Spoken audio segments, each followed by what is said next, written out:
నమస్తే. నేను మీ తాతంశెట్టి నాగేంద్ర. నిన్న ఒక పెద్ద ఆయన ఒక సూట్ కేసులో దొంగ ఓని ఆగమైపోయి ఫ్రస్ట్రేట్ అయ్యి ఆయన ఈ బట్టబాజు మాటలన్నీ మాట్లాడుతున్నాడు. విజయసాయి రెడ్డి అసలు పవన్ కళ్యాణ్ గారికి ఎన్నికల కమిషన్ ఎందుకు అపాయింట్మెంట్ ఇచ్చింది? ఏం మాట్లాడుతున్నారు సార్? అంటే మీ కొడాలి నాని భాషలో చెప్పాలన్నా ఎవడమ్మా మొగుడు ఇవ్వాలి? ఈ రాష్ట్రంలో ఓటు హక్కు ఉన్నాయి ప్రతి పౌరుడికి. ఎన్నికల కమిషన్ కలిసి తనకి ఏ అనుమానాలున్నా లేకుంటే ఏ డౌట్లున్నా ఎలాంటి దొంగ ఓట్లపైన కలిసే హక్కు ప్రతి పౌరుడికి, ఓటు హక్కు ఉన్న ప్రతి ఒక్కరికి రాజ్యాంగం కల్పించింది.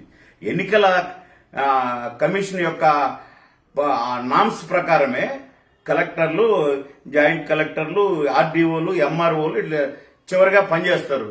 అది కూడా తెలియకుండా ఏందో వచ్చి పవన్ కళ్యాణ్ గారు ఎట్లొచ్చారు దొంగ ఓట్లు అని చెప్పారు. నీకెందుకు దొంగ ఓట్లు? అంటే ఎవరు కంప్లైంట్ చేస్తే ఏంటి? దొంగ ఓట్లు తీసేస్తారు. ఎవరు కంప్లైంట్ చేస్తే ఏంటి? నువ్వెందుకు వచ్చి భుజాలు తడుకుంటున్నావు, ఎగిరిగిరి పడుతున్నావు? వచ్చి గ్లాసు గుర్తు తీసేయాలి. ఏం పని నీకు? కూడా రాంబాబు మాదిరి ఏమన్నా గుచ్చుకుంటుందని భయం వచ్చిందా? ఏం పర్లేదు, ఏం ఫికర్ చెందదు. ఖచ్చితంగా ఎక్కడ గుచ్చుకోవాలో అక్కడ గాజు గ్లాస్ ఖచ్చితంగా గుచ్చుకుంటుంది, గుచ్చుతాం. ఏం ఇబ్బంది పడకు. అయినా నీ బంధువులందరూ ఒక్కొక్కరే తెలుగుదేశంలోకి వెళ్ళిపోతుంటే నీ నిజాయితీ నిరూపించుకోవడానికి నువ్వేమన్నా ఈ చేష్టలు చేస్తున్నావేమో.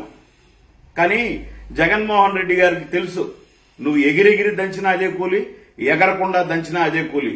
నువ్వు మీ నాయకుడు జగన్ రెడ్డికి చెప్తున్నాము, మీ పార్టీ దొంగ పార్టీ. మీరు ఎవడో శివకుమార్ ఎవరి దగ్గర కొట్టేసిన పార్టీ. కానీ మా పార్టీ, మా నాయకుడి యొక్క మనసులో, ప్రజల వేదనలో, వాళ్ళ వేదనలో నుంచి మా నాయకుడి యొక్క హృదయంలో నుంచి పుట్టిన పార్టీ జనసేన పార్టీ. అది గుర్తుపెట్టుకో. ముందు నీ గుర్తు, నీ పార్టీనే ఉండదు. నిజంగా న్యాయబద్ధంగా ఆడికి ఇచ్చేస్తే నీకు పార్టీయే లేదు. నువ్వు మళ్ళీ మా పార్టీ, మా గ్లాసు గుర్తు ట్రై చేసుకో, చూద్దాం నీకు ఏమవుతుందో. ఎందుకు భయపడుతున్నావు? ఇంకొకసారి మా నాయకుడిని గాని, మా గుర్తును గాని, మా పార్టీ గాని మాట్లాడితే కార్వే సంస్థలో నువ్వు పెట్టిన మొదటి సూట్ కేసు నుంచి, అంటే రేపు పొద్దున్నే ప్రతిదానికి పరిగెడుతున్నావు.